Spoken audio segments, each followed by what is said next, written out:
Alhamdulillahi Rabbil alamin, wassalatu wassalamu ala rasulihil karim. Haqiqatында барлық мақтау әлемдердің Раббысы Алла Тағалаға тән. Алла Тағаланы мақтаймыз, одан жәрдем сұраймыз, оған тәубамен ораламыз. Алла Тағала игілігін, сәлемін, берекесін ардақтасы сүйікті пайғамбарымыз Мұхаммед Мұстафа саллаллаху алейхи уассаламға нәсіп болуын сұраймыз.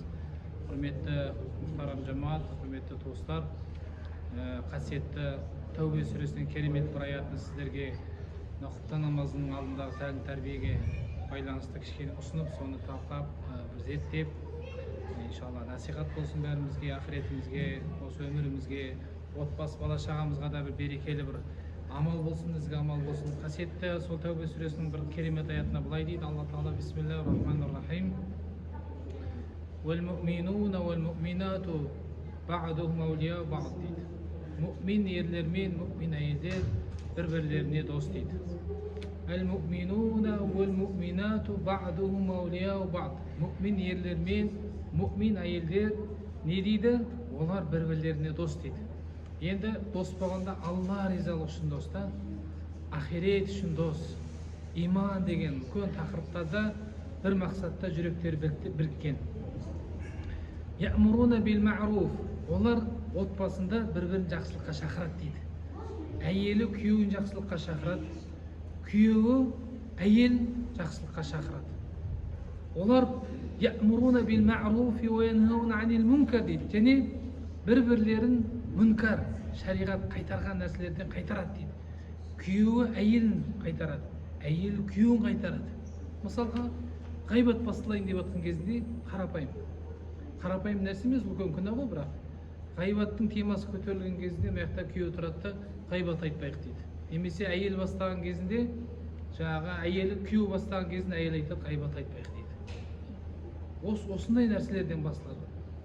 Өсекке, ғайбатқа, өтірікке, күншілдікке, сондай шайдың басында отырған кезінде тақырыптар қозғалады ғой. Сол кезде бір-бірін жамандықтан қайтарады және жақсылыққа шақырады дейді.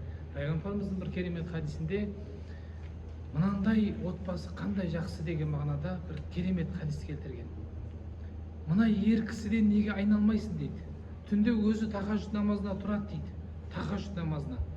Сөйтіп, өзі тахажжуд намазын оқып алады да, әйелін тахажжуд намазына тұрғызады дейді. Егер әйел намазға ұйқысынан ояна алмай, намазға тұра алмай жатса, бетіне су шашып оятқан сол ерден, салихалы ерден айналмайсың ба дейді. Немесе мынандай әйел дейді. Әйел адам өзі тахажжуд намазына тұрады дейді. Тахажжуд намазына тұрады дейді. Сөз тахажжуд намазын оқып алады да, күйеуін оятады дейді тахажжуд намазына.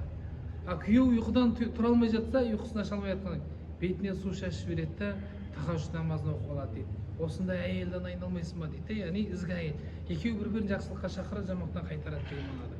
Уйқимуна ссалата ва ю'туна зака. Намаздарын тұрақты оқиды, зекеттерін береді. Уйутиуна Аллаха ва расула. Аллаға және оның елшісіне бойсынады дейді. Улайка сайархамухумуллах. Міне осы мұъмин ерлер мен мұъмин әйелдер бір-біріне дос болған, Алла үшін бір-біріне дос болған, Алла оларды рахым мейіріміне бөлейді дейді. Улайка сайархамухумуллах. Міне, құрмет жақсылар, осы аят бәрімізге бір амал болсын иншалла. Сүннет бойынша пайғамбарымыздың Хадиша анамызбен қалай керемет өмір сүрді, Айша анамызбен, басқа аналарымызбен қандай керемет отбасында Алла Тағаланың шариғаты бойынша үлгілі отбасы болып өмір сүрді. Міне, қасиетті Құранда осы не бойынша біз әйелімізбен Алла үшін дос болу керек. Осыны үйретіңіз әйеліңізге. Әйеліңізге үйретіңіз, бала шағаңызға үйретіңіз. Бәріміз Алла үшін бір-бірімізбен дос болайық. Алла үшін дос болғанның несі? Белгісі жақсылыққа шақырасың, жамандықтан қайтарасың. Міне, бұл ең үлкен құндылық, ең үлкен ізгі амал осы. Жақсылықтан қайтарсаң, сен шынайысың. Жақсылыққа бұйырсаң, сен шынайысың. Шын сен доссың. Жамандықтан қайтарсаң, шын доссың сен. Ақирет үшін шын доссың. Ойымдап тұрсың оны. Ақиретін ойымдап тұрсың. Алла үшін дос екеніңнің несі? Белгісі сол.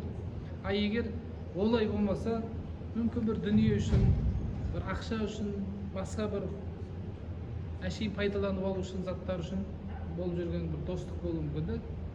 Алла Тағала ондай неден сақтасын. bärimizni şın bir-birimiz bilen Allah üçün dost bolup nasip etsin.